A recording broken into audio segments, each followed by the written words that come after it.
मुख्यमंत्री हेमंत सोरेन की अध्यक्षता में विज्ञान प्रौद्योगिकी एवं नवाचार परिषद की सामान्य सभा की बैठक। सीएम ने दिया शोध एवं नवाचार की गतिविधियों को सुदृढ़ करने का निर्देश। जल नल योजना पर भाजपा ने सरकार को घेरा। आदित्य साहू का आरोप, योजना में हुई अनियमितता, सरकार खत्म नहीं कर पाई पैसे, लोग पीने के पानी के लिए बेहाल। जन समस्याओं पर प्रशासन संवेदनशील। बोकारो डीसी ने सुदूरवर्ती गांवों में पेड़ के नीचे सुनी समस्या। पलामू में दिव्यांग की शिकायत सुनने के लिए सीढ़ियों पर बैठे पलामू डीसी। और झारखंड को डाक विभाग की सौगात। हजारीबाग से शुरू हुई पार्सल ऑन व्हील की सेवा। अब घर से पार्सल लेकर गंतव्य तक पहुंचाएगा डाक विभाग।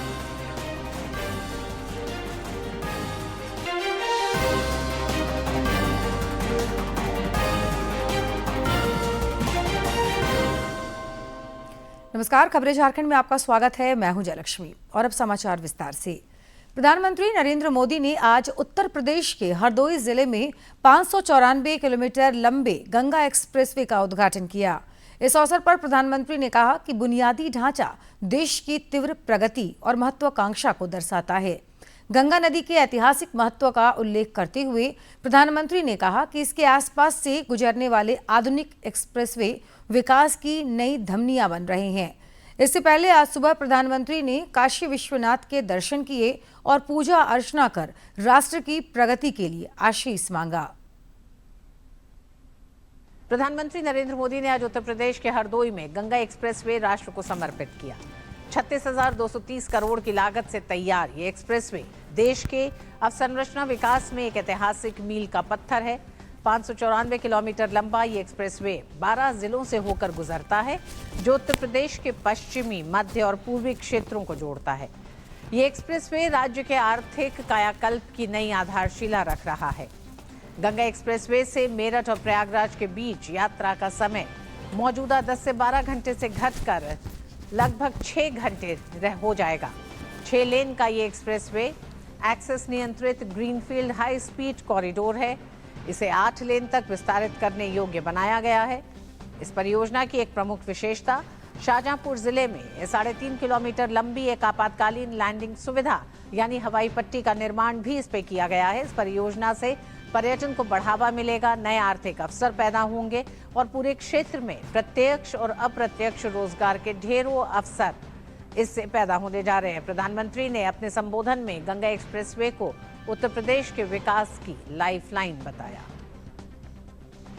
अब आप कुछ ही घंटों में संगम भी पहुंच सकते हैं और काशी में बाबा के दर्शन करके भी वापस आ सकते हैं। जैसे मां गंगा हजारों वर्षों से यूपी की और इस देश की जीवन रेखा रही है, वैसे ही आधुनिक प्रगति के इस दौर में उनके समीप से गुजरता ये एक्सप्रेसवे ये यूपी के विकास की नई लाइफलाइन बनेगा।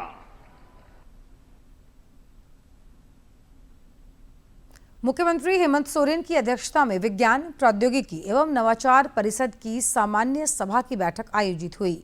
बैठक के दौरान मुख्यमंत्री ने राज्य में शोध एवं नवाचार की गतिविधियों को सुदृढ़ करने का निर्देश दिया। उन्होंने उच्च एवं तकनीकी शिक्षण संस्थानों में नवाचार आधारित वातावरण को विकसित करने के लिए कई दिशा निर्देश भी दिए। बैठक में उच्च एवं तकनीकी शिक्षा विभाग के मंत्री सुदिव्य कुमार समेत विभाग के कई वरिष्ठ लोग मौजूद रहे। रक्षा राज्य मंत्री संजय सेठ ने आज नई दिल्ली में केंद्रीय कला, संस्कृति और पर्यटन मंत्री गजेंद्र सिंह शेखावत से मुलाकात की। सोशल मीडिया पोस्ट में इस मुलाकात की जानकारी साझा करते हुए श्री सेठ ने बताया कि वंदे मातरम के गौरवशाली 150 वर्ष पर रांची में 1 से 3 मई तक होने वाले सांसद सांस्कृतिक महोत्सव पर चर्चा हुई। महोत्सव के अंतिम दिन 3 मई को समापन समारोह में मुख्य अतिथि के रूप में पर्यटन मंत्री ने शामिल होने की सहमति दी है। राज्य में पेयजल और बिजली की लचर व्यवस्था को लेकर भारतीय जनता पार्टी ने राज्य सरकार को आड़े हाथों लिया है। भाजपा के प्रदेश अध्यक्ष आदित्य साहू ने प्रदेश कार्यालय में एक प्रेस वार्ता कर राज्य सरकार पर गंभीर आरोप लगाए हैं। भाजपा के प्रदेश अध्यक्ष आदित्य साहू ने राज्य में पानी और बिजली संकट पर राज्य सरकार को घेरा है। श्री साहू ने राज्य सरकार पर प्रधानमंत्री के हर घर नल जल योजना के सही से क्रियान्वयन नहीं करने का आरोप लगाया है। उन्होंने योजना में अनियमितता का आरोप लगाते हुए कहा कि राज्य सरकार केंद्र से आए पैसों का सही उपयोग तक नहीं कर सकी। यहां तक कि जलापूर्ति को लेकर जारी प्रमाण पत्र भी वास्तविक स्थिति से भिन्न है। हम कह सकते हैं कि यदि अगर ये नल जल योजना को सही प्रकार से यह सरकार जमीन में उतार दी होती तो आज पीने का पानी का इतना किल्लत लोगों को नहीं झेलना पड़ता।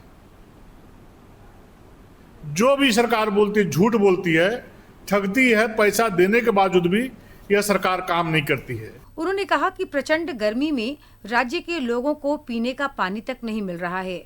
उन्होंने आरोप लगाया कि राज्य में लगभग 80,000 चापानल खराब हैं, लेकिन मुख्यमंत्री लोगों का प्यास बुझाने के बजाय असम और बंगाल में समय बिता रहे हैं। माताएं बहनें 1-1, 2-2 किलोमीटर जा करके घड़ा में, डेगची में, जो हम लोग बोलते हैं बर्तन डेगची बोलते हैं देहात में, उससे पानी ला करके पीने को मजबूर हैं। ढोड़ा का, तालाब का पानी लोग पीने का काम कर रहे हैं। देहात में आप जाएंगे तो आपको देखने को मिलेगा। तो इस सरकार को इससे कोई लेना देना नहीं है। सिर्फ बड़ी बड़ी बातें करना, लोगों को प्रलोभन देना, लोगों को ठगना, गुमराह करना, यही सरकार का काम है। पेयजल और बिजली की समस्या को लेकर भाजपा राज्य भर में प्रदर्शन करेगी। यह प्रदर्शन 6 मई को गढ़वा, पलामू और लातेहार से शुरू होगा, जबकि 12 मई को रांची, लोहरदगा, सिमडेगा और खूंटी में सरकार को जगाने की कोशिश के साथ समाप्त होगा। रांची से सरिता की रिपोर्ट। इधर कोडरमा जिले में पड़ रही भीषण गर्मी के बीच लोग बिजली कटौती से परेशान हैं।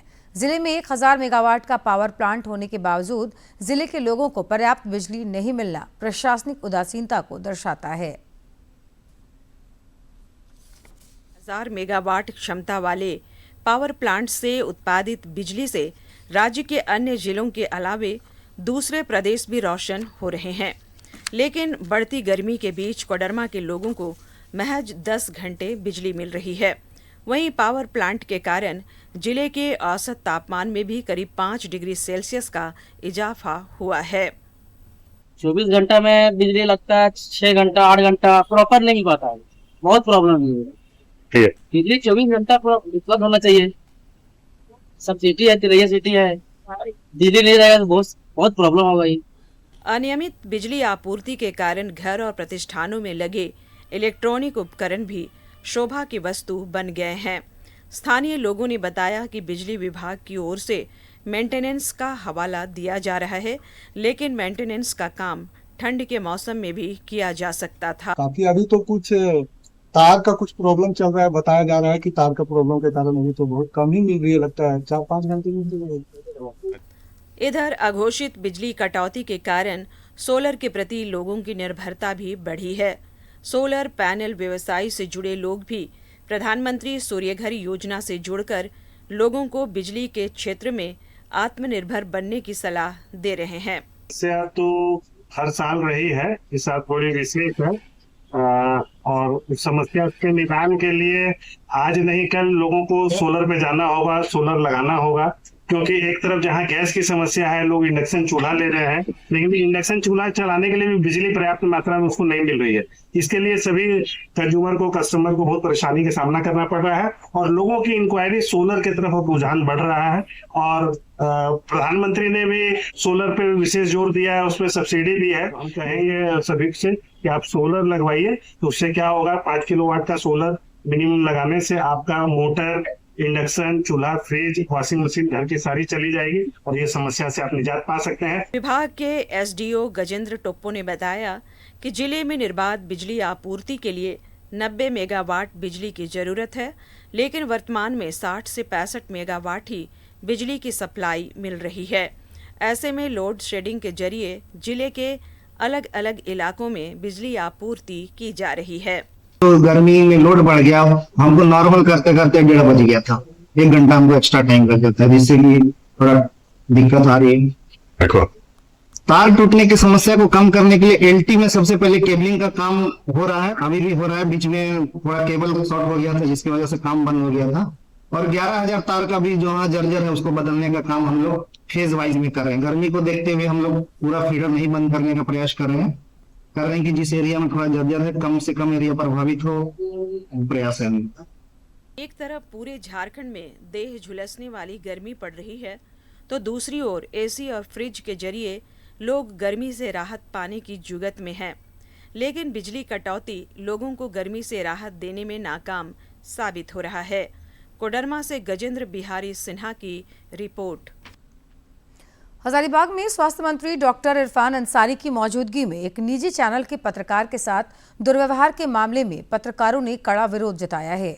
राज्य के कई जिलों में पत्रकार संगठनों ने विरोध स्वरूप काला बिल्ला लगाया और इस घटना को निंदनीय बताया। इधर राजधानी में भी रांची प्रेस क्लब के पत्रकारों ने विरोध जताया। रांची प्रेस क्लब के अध्यक्ष शंभुनाथ चौधरी के नेतृत्व में विरोध प्रदर्शन के दौरान पत्रकारों ने एक सुर में इस घटना के लिए माफी की मांग की। एक ऐसा सवाल जिस पे आज पूरा राज्य जानना चाहता है कि जिस हादसे की वजह से 5-6 लोगों की जान गई थी एयरप्लेन क्रैश में, उस मामले में सरकार ने जो घोषणा की थी वो सरजमी पर क्यों नहीं उतरी, ये सवाल पूछा था। और ये सवाल पूछना गुनाह है। इरफान अंसारी को इतना नागवार गुजरता है। इधर हजारीबाग में पत्रकार से दुर्व्यवहार मामले की भारतीय जनता पार्टी ने भी निंदा की है। पार्टी के प्रदेश अध्यक्ष भानु प्रताप शाही ने पत्रकारों से कहा कि हजारीबाग में स्वास्थ्य मंत्री के सामने पत्रकार की पिटाई का मामला दुखद है। उन्होंने कहा कि ऐसे लोगों को सजा मिलनी चाहिए। पार्टी पत्रकारों के साथ खड़ी है। कोई भी कवरेज उनको नहीं मिलना चाहिए, कोई भी पत्रकार उनके पीछे नहीं भागना चाहिए, कोई भी पत्रकार उनसे बाइट नहीं लेना चाहिए। मैं आप लोगों से हाथ जोड़ करके आग्रह करता हूं कि ऐसे लोगों को यह पनिशमेंट मिलना ही चाहिए। जब तक वो मंत्री के कुर्सी पर हैं, यह अपराध अक्षम्य है। आप लोग को क्षमा मांगने के बाद भी क्षमा नहीं करना चाहिए। पश्चिम बंगाल विधानसभा चुनाव के दूसरे और अंतिम चरण के लिए मतदान समाप्त हो गया है। 7 जिलों की 142 सीटों पर मतदाताओं का जबरदस्त उत्साह देखने को मिला। मतदान केंद्रों पर मतदाताओं की लंबी कतारें सुबह से ही लगी थी। कुछ इलाकों में बारिश के बावजूद मतदाता अपने मताधिकार का प्रयोग करने के लिए कतार में खड़े रहे। निष्पक्ष और शांतिपूर्ण चुनाव के लिए आयोग ने सुरक्षा के अभूतपूर्व इंतजाम किए थे। एकाध छिटपुट घटनाओं को छोड़कर शांतिपूर्ण मतदान संपन्न हुआ। नतीजे 4 मई को आएंगे।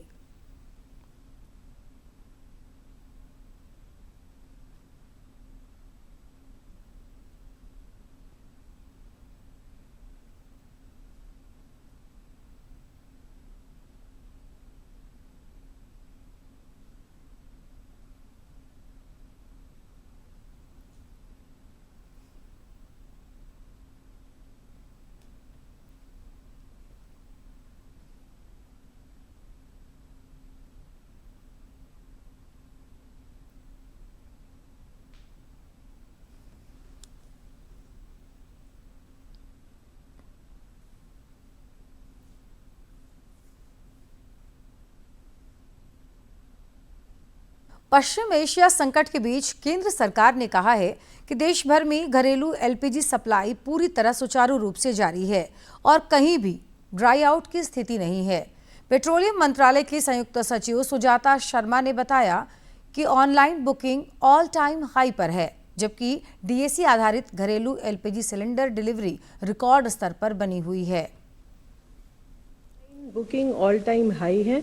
इसी तरह जो DAC based LPG domestic LPG cylinder deliveries हैं वो भी ऑल टाइम हाई हैं।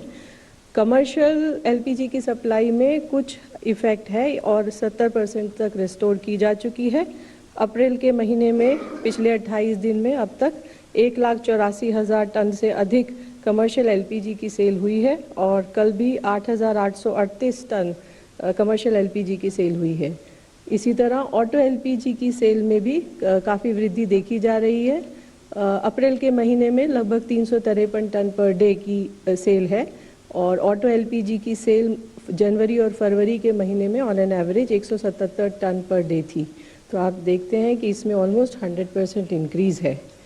5 किलो के सिलेंडर्स, जैसा आप जानते हैं, भारत सरकार ने इसकी सप्लाई लगभग 2 गुना की है और 5 किलो के सिलेंडर फरवरी के महीने में लगभग 21 लाख के करीब थे और अप्रैल में अभी तक लगभग 21 लाख 21.05 लाख 5 किलो के सिलेंडर की सेल हुई है। जन समस्याओं पर बोकारो जिला प्रशासन की संवेदनशीलता देखने को मिली है। उपायुक्त और पुलिस अधीक्षक समेत जिला प्रशासन के वरिष्ठ अधिकारियों ने जिले के सुदूरवर्ती गांवों में जाकर जन समस्याएं सुनी और उनके निराकरण का भरोसा दिलाया। बोकारो जिले के सुदूरवर्ती गांव लुगुबुरु, सियारी और बिरहोर कंडा जाकर अधिकारियों ने पेड़ के नीचे जनता दरबार लगाकर लोगों का दुख दर्द जाना और त्वरित समाधान का भरोसा दिया। इस दौरान उपायुक्त ने पीवीजीटी और बिरहोर परिवारों से संवाद किया। इधर पलामू में भी जिला प्रशासन का मानवीय चेहरा देखने को मिला जब उपायुक्त दिलीप प्रताप सिंह शेखावत एक दिव्यांग महिला की शिकायत सुनने खुद उस तक पहुंचे। जन समाधान दिवस के दिन उपायुक्त अधिकारियों और शिकायतकर्ताओं के साथ समस्याएं सुन रहे थे। इसी दौरान उन्हें सूचना मिली कि शीला कुमारी दिव्यांग होने के कारण सीढ़ियों पर नहीं चढ़ पा रही हैं। इसके बाद उपायुक्त महिला की समस्या सुनने के लिए अपने कक्ष से बाहर निकलकर खुद उस महिला के पास गए और सीढ़ियों पर बैठकर उसकी समस्याएं सुनी। झारखंड में 1 मई से जनगणना का प्रथम चरण शुरू होने जा रहा है। जनगणना को लेकर सरायकेला खरसावां जिले के गम्हरिया में कर्मियों का प्रशिक्षण चल रहा है। प्रखंड सभागार में प्रशिक्षकों ने मॉक टेस्ट में भाग लिया। इस दौरान उन्हें जमीनी स्तर पर कार्य करने के लिए मैपिंग की ट्रेनिंग दी गई। प्रशिक्षक सुरेंद्र सिंह और मानिक मुखर्जी ने प्रशिक्षुओं को बेहतर ढंग से कार्य करने के लिए तकनीकी पहलुओं से अवगत कराया। जनगणना का कार्य शुरू हो रहा है जो 16 मई से 14 जून तक का काम चलेगा। इसमें 1 महीने के अंतर्गत हम लोग जो काम करेंगे मकान सूचीकरण का, उसके लिए ये प्रशिक्षण चल रहा है गम्हरिया प्रखंड सभागार में। और इस प्रशिक्षण के अंतर्गत जितने भी प्रशिक्षु हैं ये सीख रहे हैं कि किस तरह से जनगणना का काम किया जाएगा। और आज इसके लिए हम लोग प्रैक्टिकल के तौर पर एक मॉक टेस्ट हम लोग ले रहे हैं यहाँ, जिसमें नजरी नक्शा, गायत्री नगर में जहाँ नजरी नक्शा तैयार किया जाएगा। हम लोग उसका जांच कर लेंगे कि सही ढंग से हम लोग ने प्रशिक्षण हमने दिया है या नहीं और इसमें क्या कमी है उसको हम लोग सुधार करेंगे। नक्सल मुक्त भारत अभियान की दिशा में सुरक्षा बलों को बड़ी कामयाबी मिली है। कोबरा बटालियन ने पश्चिमी सिंहभूम के टोटो थाना क्षेत्र में मुठभेड़ के दौरान 1 लाख के इनामी नक्सली अमृत उर्फ इजराइल पूर्ति को ढेर कर दिया है।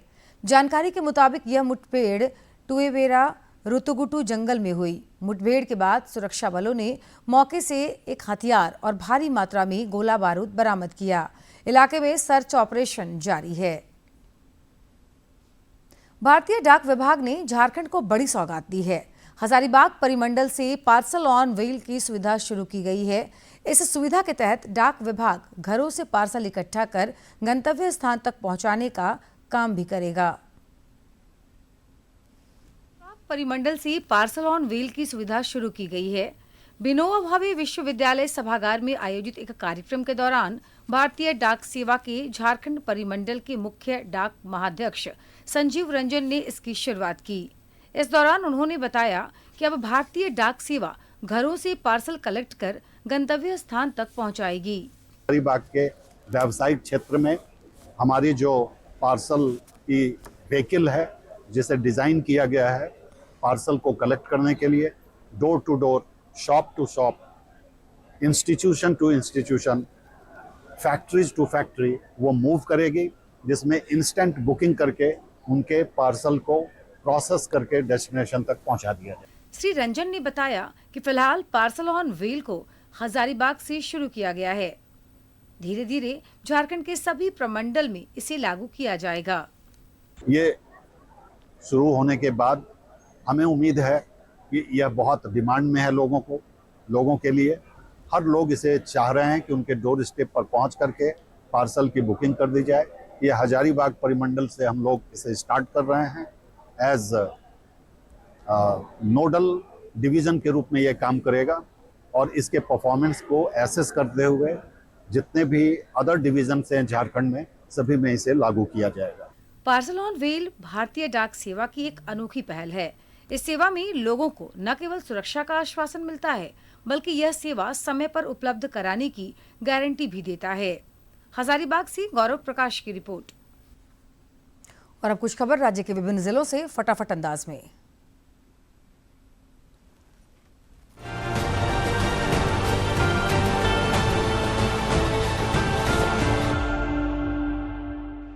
पश्चिमी सिंहभूम जिले के उपायुक्त ने जनता मिलन दिवस के दौरान दूर दराज क्षेत्र से आए लोगों की समस्याएं सुनी। उन्होंने उचित कार्रवाई करते हुए मामले का निष्पादन करने के निर्देश दिए। खूंटी उपायुक्त ने ईवीएम वेयर हाउस का मासिक निरीक्षण किया। इस दौरान उन्होंने सुरक्षा व्यवस्था, सीसीटीवी मॉनिटरिंग, अग्निशमन यंत्रों एवं लॉगबुक की जांच की। उन्होंने तैनात सुरक्षा कर्मियों को सतर्क एवं अनुशासित रहने का निर्देश दिया।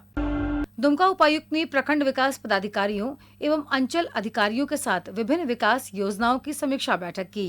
इस दौरान पेयजल व्यवस्था को सुदृढ़ करने, सभी जल मीनारों की शीघ्र मरम्मत कराने एवं आम जनता को निर्बाध जलापूर्ति सुनिश्चित करने का निर्देश दिया। पश्चिमी सिंहभूम जिला उपायुक्त ने अग्निशमन विभाग के साथ बैठक की।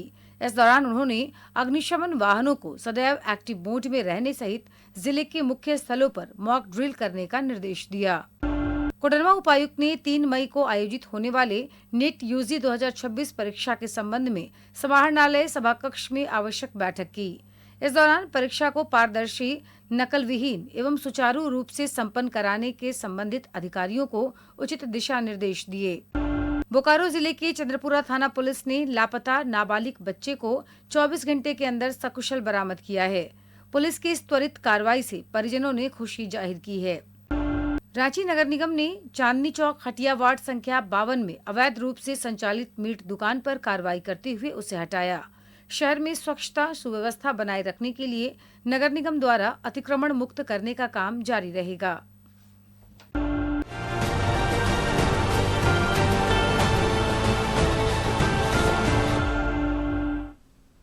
जमशेदपुर में हर वर्ष की तरह इस बार भी बच्चों और युवाओं के लिए समर कैंप का आयोजन किया जा रहा है।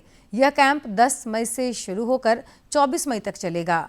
सामाजिक संस्था और झारखंड क्रीड़ा भारती के सहयोग से आयोजित होने वाला यह कैंप हर दिन सुबह 5 बजे से 7 बजे तक चलेगा।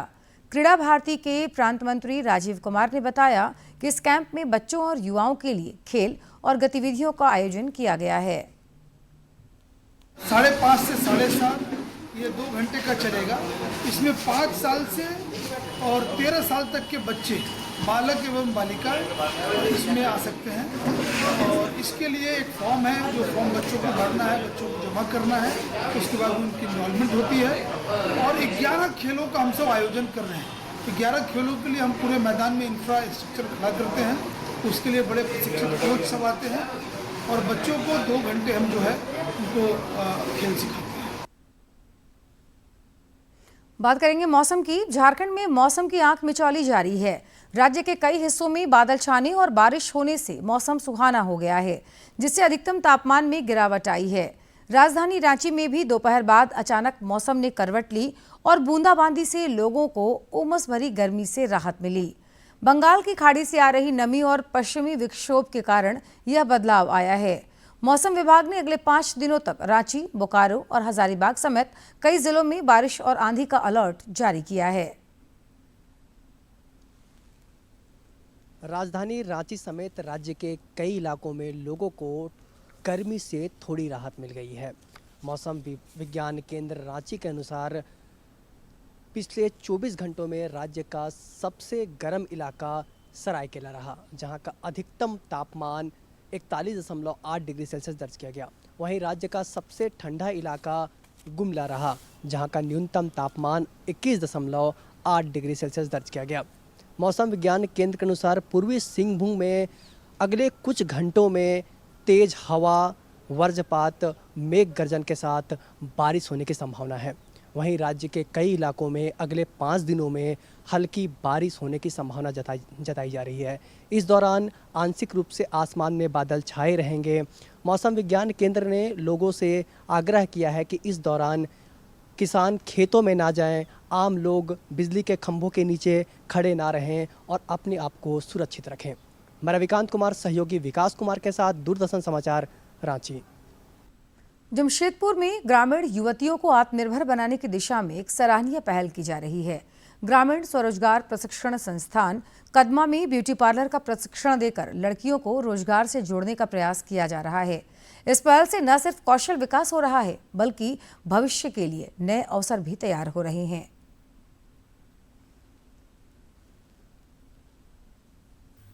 भारत सरकार के ग्रामीण विकास मंत्रालय के तहत कदमा स्थित ग्रामीण स्वरोजगार प्रशिक्षण संस्थान में 18 से 45 वर्ष तक के लोगों को विभिन्न प्रकार के प्रशिक्षण दिए जा रहे हैं।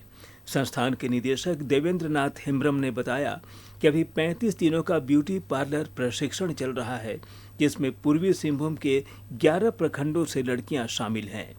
प्रशिक्षण के बाद जरूरत के अनुसार उन्हें ऋण भी उपलब्ध कराया जाता है।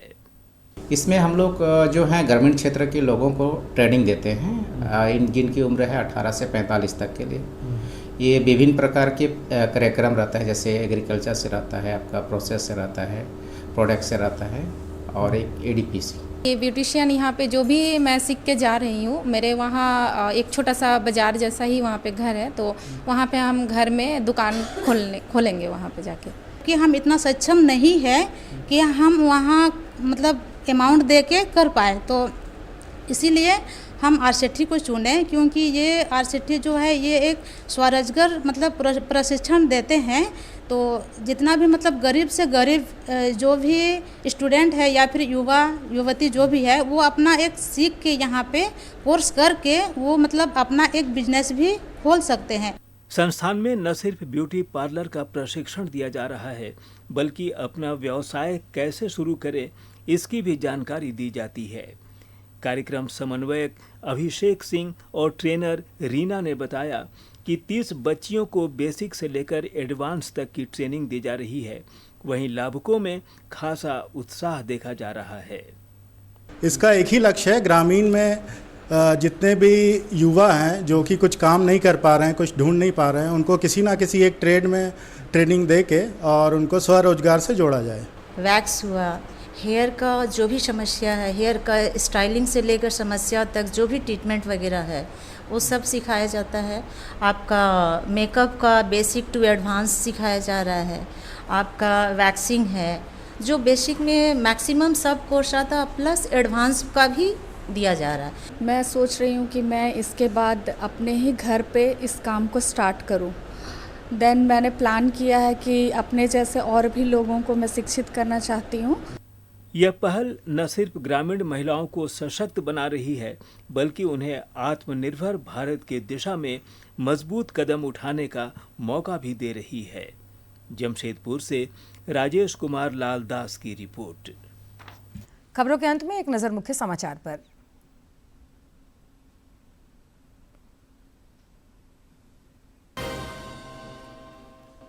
मुख्यमंत्री हेमंत सोरेन की अध्यक्षता में विज्ञान प्रौद्योगिकी एवं नवाचार परिषद की सामान्य सभा की बैठक। सीएम ने दिया शोध एवं नवाचार की गतिविधियों को सुदृढ़ करने का निर्देश। जल नल योजना पर भाजपा ने सरकार को घेरा, आदित्य साहू का आरोप, योजना में हुई अनियमितता, सरकार खत्म नहीं कर पाई पैसे, लोग पीने के पानी के लिए बेहाल। जन समस्याओं पर प्रशासन संवेदनशील, बोकारो डीसी ने सुदूरवर्ती गांव में पेड़ के नीचे सुनी समस्या। पलामू में दिव्यांग की शिकायत सुनने के लिए सीढ़ियों पर बैठे पलामू डीसी। और झारखंड को डाक विभाग की सौगात, हजारीबाग से शुरू हुई पार्सल ऑन व्हील की सेवा। अब घर से पार्सल लेकर गंतव्य तक पहुंचाएगा डाक विभाग।